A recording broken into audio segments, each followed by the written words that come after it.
my name is Diane and this is How to Train Your Caterpillar, a spiritual life coaching channel. Sorry, I always say that to the tune of, you know, in South Park when they talk about the sexual harassment panda. I don't know why, it always comes out with the tune to that. I'm sorry, that's why I'm laughing. Yeah, welcome, thank you for checking out the video. So this is going to be about like how back problems are related to the different chakras, okay? So like if you're having back problems, you know, it's like persistent, you know, it may be worth your while checking out how specific areas of the back are related to your chakras, okay?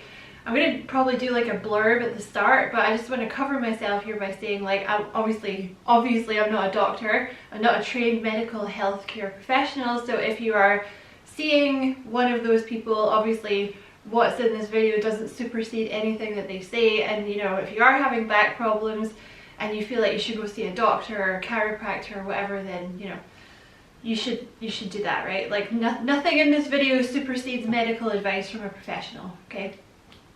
So I'm going to put up a picture here of the chakras, which is my thing. You know, I'm always going on about the chakras, but they're the key to everything. Well, a lot of things. So this is the 7 main chakras, okay? So you have your root chakra around about your tailbone, the sacral chakra is around about your belly button, then the solar plexus is here, heart chakra, throat, third eye, and crown chakra. So you can see the chakras are related to different parts of the back, okay?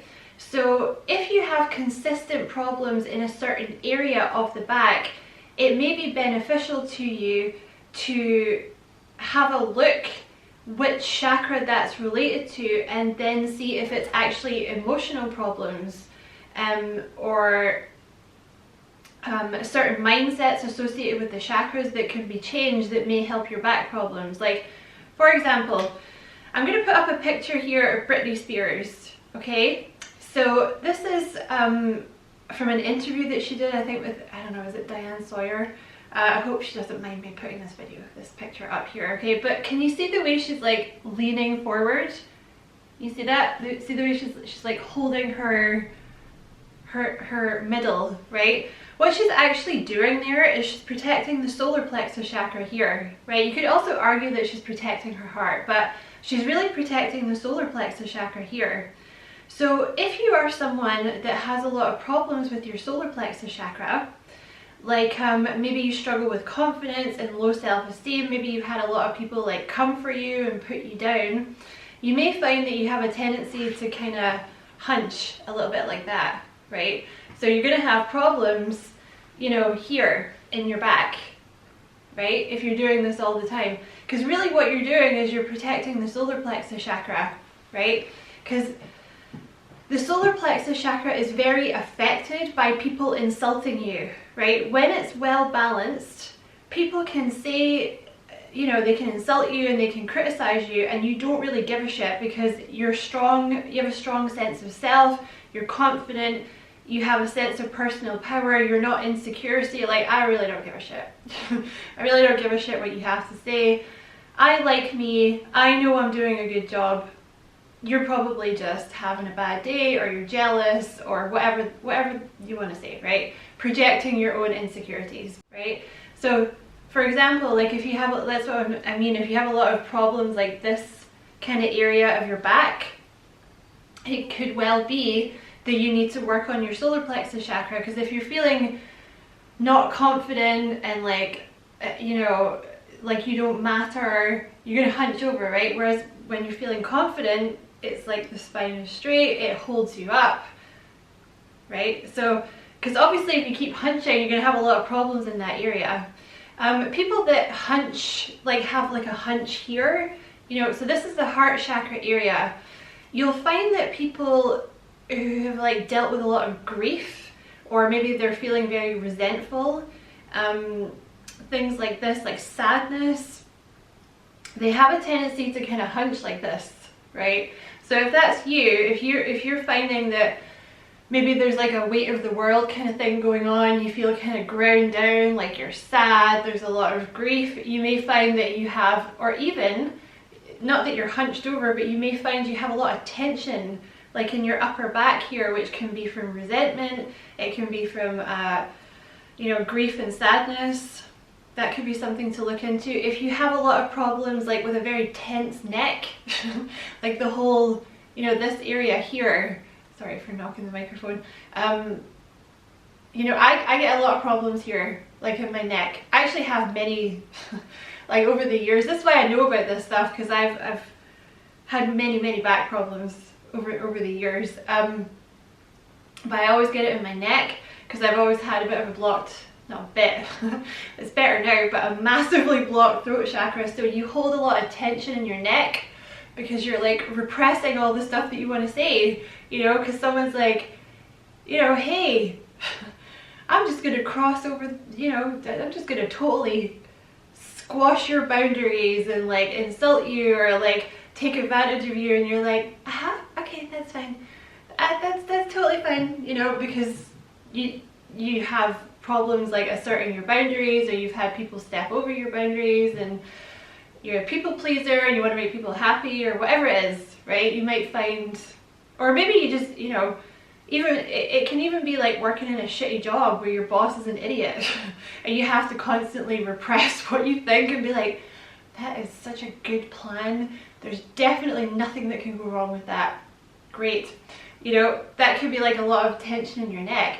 I tend to get, see if your lower back, so like, I'm going to put up the chakra picture here again, so like where the root chakra is and the sacral chakra, like this lower part of your back here, I tend to get a lot of problems in those lower areas because they deal with, like I said, the root chakra and the sacral chakra. So for example, if you are a workaholic and you don't, like, I'm guilty, I'm a lot better than I used to be, but I'm still a massive like workaholic, problems with like self-worth, all this type of shit. I always had a very addictive personality. That's another sign of like problems with your sacral chakra, like being, you know, very prone to kind of filling the void with like addictions and like, you know, instant gratification and like needing validation from other people, this kind of thing, right? If you have a lot of problems in this area, you may find that you hold a lot of tension in this part of your back, right? So you're because you're not really letting yourself relax. Like when the sacral chakra is blocked, there's always this feeling of like needing to prove your worth. Like, oh, I need to work harder. If I relax, I'm selfish, you know? I gotta keep proving my worth, I gotta keep going. This type of thing, it's like you can never properly let yourself relax, you know what I mean? And it's the same with the root chakra. Like the root chakra is associated with anxiety, maybe you're worried about money, maybe there's like a lack mindset, you always feel like you know, pressured against time. It's like, oh, I have to get this done, oh my god, like, you know, this type of thing, that can block the root chakra as well. I mean, there's lots of things that can, you know, mess with your chakras. Like this is just intended to really talk about the back. So it's really just intended to kind of draw your attention to it. Like it could be something, you know, if you're having repetitive back problems in a certain area, this could be why. It could be like certain emotions or like problems associated with the chakras that maybe if you investigated that particular chakra, it would help with your back problems. And obviously, you know, check with your doctor or whatever first before doing this stuff, but there's always yoga poses that really help with different parts of the back. Like, you know, with the lower back, like cat-cow is very good for like stretching out that area of the back. There's different yoga poses that you can do for the throat chakra, like some of them are really funny. There's the lion, which I'm not going to do because I don't want to stick my tongue out because that's gross, but and there's like a head, like you lie on your back and kind of flip your legs up like that and it opens the throat chakra. But obviously, you know, if you're suffering from back problems, check with a medical professional first, right? So that's the video. I just was hoping that this would be helpful for someone, and you know, just something to keep in mind if you're having like back problems. Thank you so much for watching. I hope it was useful. I am taking personal tarot readings at the moment, and I'm also taking spiritual life coaching, personal sessions. You can book single sessions with me on Calendly, the link will be in the description box. And I also have programs and packages that I'm doing for the spiritual life coaching. If you would like more information about those, or you want to book with me with the packages, email me at madamb33@gmail.com. So, but yeah, thank you so much for watching the video, and as always, I wish you many blessings, love and light. Take care.